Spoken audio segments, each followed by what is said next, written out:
if you go into some shops or talk to a wizard, as we were discussing in the last video, he or she may offer you a talisman.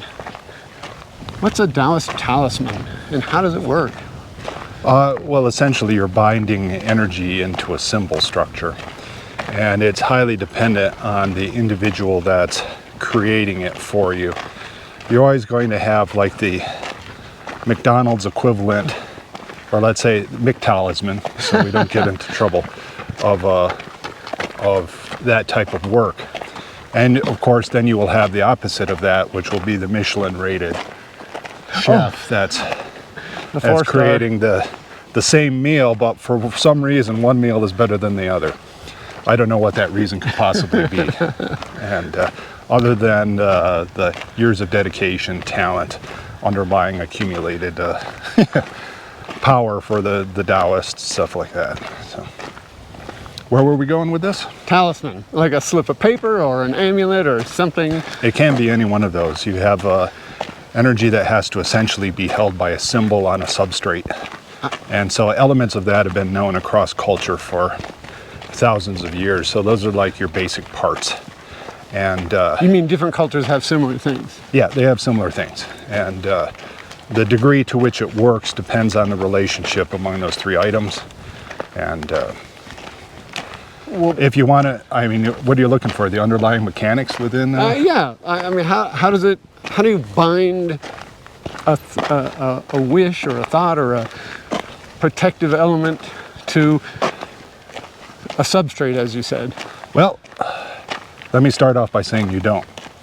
The second thing is, let me say this: you are a talisman. I am a talisman. So we're a combination of energy bound to symbol. This is the fundamental structure of the universe.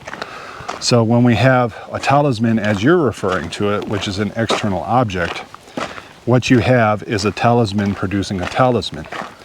And so for that reason, it's essentially not going to be as strong.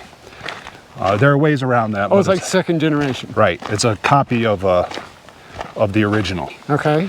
And then in theory you could have a talisman of a talisman of a talisman, stuff like that. And they get progressively weaker. So for an individual to truly bind, what they need to do is at a basic level, at their talismanic level, they have to understand that they too are a talisman. When that starts to happen, they can